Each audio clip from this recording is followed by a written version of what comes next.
Welcome back mga ropa. Kwentuhan muna tayo. Pag-usapan natin ang pinakabagong game ng kupunan ng Golden State Warriors. Ito ay kontra sa kupunan ng Sacramento Kings. Coming to this game mga ropa, ang standing sa kupunan ng Golden State Warriors ay tumataginting na 37-28. Limang sunod-sunod na panalo ang mayroon sila, 5 times winning streak, 9-1 sila sa kanilang huling 10 laro. Samantalang kupunan naman ng Sacramento Kings mga ropa ay tumataginting na 33-31 sa standings, pang-siyam sila sa Western Conference. Ibig sabihin mga ropa, lumalaban din ang kupunan ng Sacramento Kings sa may play-in spot kasi pang-siyam sila sa Western Conference. Ngayon mga ropa, dito sa game na to, aabutin ni Stephen Curry ang kanyang pang 4,000 3-pointers. At nagawa niya naman yun mga ropa, 4,000 3-pointers para kay Stephen Curry. Bukod pa dyan mga ropa, nakuha pa ng kupunan ng Golden State Warriors ang kanilang ika-6 na sunod-sunod na panalo. 6 times winning streak na ang kupunan ng Golden State Warriors. Nag-improve na ang kanilang standings 38-28. At bukod pa dyan mga ropa, sobrang gandang diskarte na naman ang ginawa dito ng kupunan ng Golden State Warriors para durugin, wasakin at pahirapan ang kupunan ng Sacramento Kings. Tumataginting na 22 out of 39 ang kupunan ng Golden State Warriors sa may 3-point area mga ropa. Ang lupit ng kupunan ng Golden State Warriors sa kanilang shooting. Ngayon mga ropa, isa-isahin at imay-imay natin ang ginamit na diskarte ng kupunan ng Golden State Warriors para talunin ang kupunan ng Sacramento Kings. Ito ang game analysis at breakdown. Ito ang bagong diskarte ng kupunan ng Golden State Warriors. Simulan na natin to. Okay, game. Ngayon syempre di muna tayo magsimula sa may starting 5 dito ni Coach Steve Kerr mga ropa. Itong malakas na starting 5 ng kupunan ng Golden State Warriors. Starting point guard niya dito mga ropa, walang iba kundi si Stephen Curry. Ang kanya naging shooting guard dito ay si Moses Moody. Ang kanya mga naging forwards dito mga ropa ay si Jimmy Butler at si Draymond Green. At ang kanyang starting center dito mga ropa ay walang iba kundi si Quentin Post. Ngayon mga ropa, i-analyze muna natin dito sa possession na to ang ginamit na depensa ng kupunan ng Sacramento Kings. Naka-man to man zone defense sila dyan mga ropa. Sa pagkakataon na to mga ropa, ang may hawak ng bola dyan ay si Jimmy Butler. Sinitan siya ng screen dito ni Stephen Curry sa position na to at ginamit naman niya ni Jimmy Butler. Ngayon mga ropa, kitang-kita natin dito kuwang-kuwa ni Stephen Curry yung primary defender dyan ni Jimmy Butler na pare-act tulo yung sentro ng kupunan ng Sacramento Kings dito kay Jimmy Butler. Ang nangyari dyan mga ropa, na-block naman dyan si Jimmy Butler. Pero napasa kamay pa din naman Jimmy Butler dyan yung bola mga ropa. Pero yung primary defender dyan ni Jimmy Butler na si DeMar DeRozan ay nakarecover na dito sa depensa. Kaya nangyari dyan mga ropa, double team dito kay Jimmy Butler. Yun nga lang mga ropa, hindi na-anticipate ng kupunan ng Sacramento Kings na si Draymond Green. Pinagabang lang dito sa may right side corner 3-pointer. Ulitin natin mga ropa, pansin ulit natin yung depensa dito ng kupunan ng Sacramento Kings. Kitang-kita natin dito mga ropa, walang tumatao kay Draymond Green. Naka-zone defense lang sila dito sa may loob. Pero walang tao dyan si Draymond Green mga ropa. Ibig sabihin, dinedisrespect nila si Draymond Green. Hinahayaan lang nila na pumwesto doon sa may 3-pointer kasi confident sila na walang shooting si Draymond Green mga ropa or mababa ang shooting percentage ni Draymond Green sa may 3-point area. Pero doon sila nagkakamali mga ropa. Kaya pagkapasa kay Draymond Green sa may right side court 3-pointer mga ropa dahil walang bantayan, agaran naman pinukol ni Draymond Green ang 3-pointer. Ang resulta niyan mga ropa, pasok ang 3-pointer ni Draymond Green, basket is good. Ngayon mga ropa, ito yung isa sa sinasabi ko na pwedeng gawing option ng kupunan ng Golden State Warriors. Si Draymond Green kasi mga ropa, isa ang stretch forward, stretch center na kaya tumirada sa may 3-point area kapag opensa ng kupunan ng Golden State Warriors. Eh sino naman kasi ang babantay kay Draymond Green mga ropa pag man-to-man defense kung ang forward ng kalaban o ang center ng kalaban ay malalaking tao at hindi kayang dumepensa sa may 3-point area. Ganito ang nangyayari dyan mga ropa, na i-stretch si Draymond Green ang floor para magkaroon ng opportunity para ma-open sila sa may 3-point area. Ganyan din ang ginagawa ni Quentin Post mga ropa, kaya kung mapapansin nyo, ang daming 3-pointers na nagagawa ni Quentin Post kada sa isang laro kasi nga hindi siya kayang bantayan ng sentro ng kalaban sa may 3-point area. Ito ba mga ropa, another one good example na naman to. Ito, bola ulit ng kupunan ng Golden State Warriors. Moses Moody ay may hawak ng bola dito, nag-set sila ng pick and roll play dito ni Quentin Post.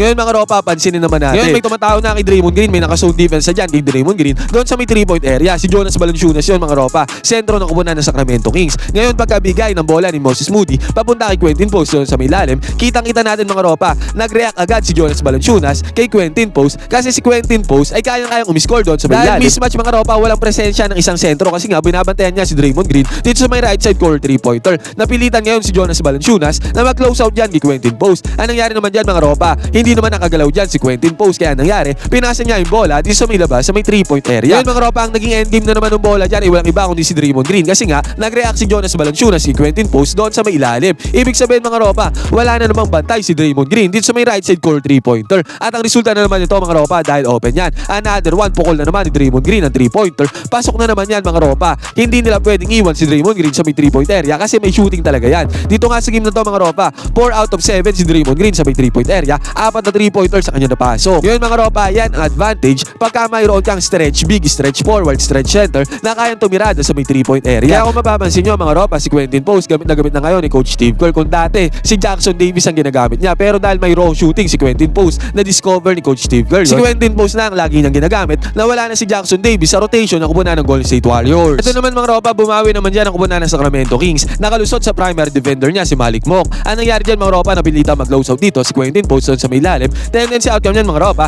dahil sa close out na to, walang bantay si Valanciunas doon sa may ilalim. Kaya pasa ni Malik Monk. Ang resulta nito, easy 2 points para sa kupunan ng Sacramento Kings. Basket is good. Ngayon mga ropa, heto another one ulit. This time naman si Quentin Post ang nakatirada sa may 3-point area. Ang mayang ng bola dito mga ropa ay si Draymond Green. Siya nagbaba dito ng bola papunta sa depensa ng kupunan ng Sacramento Kings. Ang mahirap kasi dito mga ropa, pagka ang sentro ay hindi isang stretch big, nahihirapan nga siya dumepensa pagka yung sentro ng kalaban ay stretch big mga ropa. Ngayon mga ropa, kitang-kita natin dito si Quentin Post nakapwesto dito sa may right side court 3-pointer sa pinapwestuhan ni Draymond Green. Kitang-kita naman natin si Jonas Valanciunas, naka-zone defense lang siya doon sa may ilalim. At ang nangyari dito mga ropa, pag-atake ni Draymond Green, na-attract niya agad yung dalawang defenders yan ng kupunan ng Sacramento Kings. Kasama na si Jonas Valanciunas doon na naka-zone defense doon sa may ilalim. Tendency outcome nito mga ropa, kick out ng bola ni Draymond Green papunta sa may 3-point area. Sabay swing lang ng bola dito kay Quentin Post. Ibig sabihin nito mga ropa, wala nang bantay dyan si Quentin Post kasi nga na double team si Draymond Green doon sa may ilalim. Ang resulta nito mga ropa, open na open si Quentin Post sa may 3-point area. Pasok na naman ang tirada dito ng kupunan ng Golden State Warriors. Simple mga ropa, pero na-take advantage ang kupunan ng Golden State Warriors yung butas sa depensa ng sentro ng kupunan ng Sacramento Kings. Resulta nito mga ropa,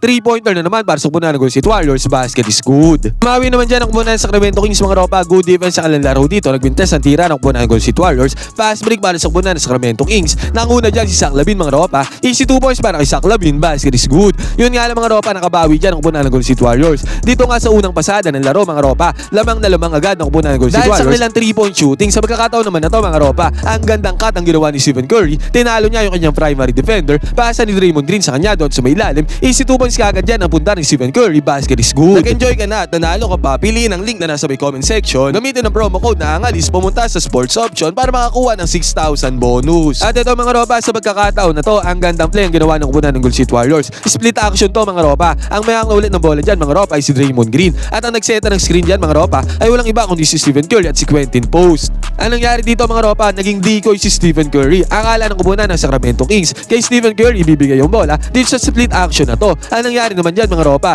kay Quentin Post binigay ni Draymond Green yung bola. Ang resulta nito mga ropa, enough space, enough separation kaagad. Ang nagawa ni Quentin Post sa split action na yan, ang resulta tuloy nito mga ropa, dalawang magkasunod na 3-pointers na nagawa ni Quentin Post. Basket is good. At sa pagkakataon na to mga ropa, pinasok na ni Coach Steve Kerr si Jonathan Kuminga na maraming beses na hindi nakapaglaro sa kupunan ng Golden State Warriors. Sa pagkakataon na to mga ropa, nag-turnover ang kupunan ng Sacramento Kings. Si Jonathan Kuminga nakakuha ng bola dyan. At dito sa may fast break mga ropa, nakapwesto agad si Stephen Curry sa may 3-point area. Na-anticipate naman ni Jonathan Kuminga, nandito na si Stephen Curry sa may 3-point area. Pasa kay Stephen Curry mga ropa, close out dyan ni Jonas Valanciunas, pero bali wala kay Stephen Curry yan mga ropa. At ang tirada na to ni Stephen Curry sa may 3-pointer ay pasok para kay Curry. Basket is good. Dyan sa 3-pointer na yan mga ropa, 3,999 na 3-pointers na nagawa ni Stephen Curry. Isang 3-pointer na lang mga ropa, 4,000 na. At dahil nga nagbabalik na si Jonathan Kuminga dito mga ropa, isa sa firepower ng kupunan ng Golden State Warriors. Sa pagkakataon na to mga ropa, agarang nagparamdam dito si Jonathan Kuminga. Agaran niyang pinakita ang kanyang purpose sa kupunan ng Golden State Warriors.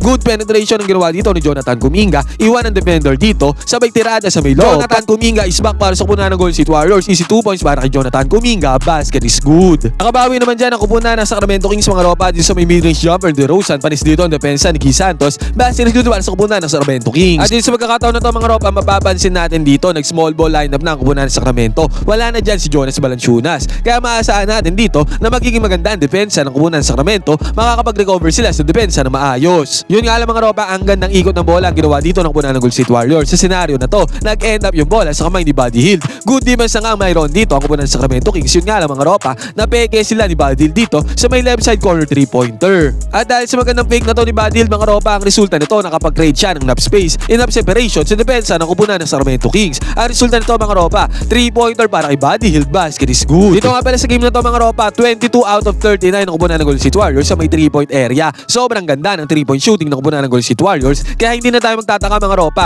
kung bakit natambakan ang kupunan ng Sacramento Kings dito sa game na to. At ang sumunod pa dito mga ropa, nabigyan ng bola si Gary Payton Jr. dito naman sa may right side court 3-point 3-pointer. Magandang depensa ulit ang ginawa dito ng koponan ng Sacramento Kings. Dito naman sa may 3-point area sa may right side. Yun nga lang mga ropa, mas nangibabaw dito ang opensang mayroon si Gary Payton Jr. 3-pointer para Gary Payton Jr. Basket is good. At ito mga ropa, this time another one, si Draymond Green na naman ang naghahantay dun sa may right side corner 3-pointer. Sabi ko nga sa inyo mga ropa, 4 out of 7 si Draymond Green sa may 3-point area dito sa game na to. Sa magkakataon na to mga ropa, wala na si Jonas Valanciunas sa depensa. Ngayon tignan natin kung anong nangyari dito. Penetration ng koponan ng Golden State Warriors sa may gitna, sabay kick out ng bola kay Draymond Green dito sa may right side corner 3-pointer. Kahit na nag-react dyan yung depensa ng koponan ng Sacramento Kings dito sa may penetration sa may gitna, nakapag-recover sila sa may depensa sa may right side corner 3-pointer. Ang nangyari dito mga ropa, well defended naman dyan si Draymond Green. Yun nga lang dito na pumasok yung good defense but better offense para kay Draymond Green. Panis na naman sa may 3-pointer mga ropa, basket is good na naman para kay Draymond Green sa may 3-point area. Nakabawi naman ang Sacramento Kings dyan mga ropa. Dalawang sunod na 3-pointer sa kanilang pinakawalan,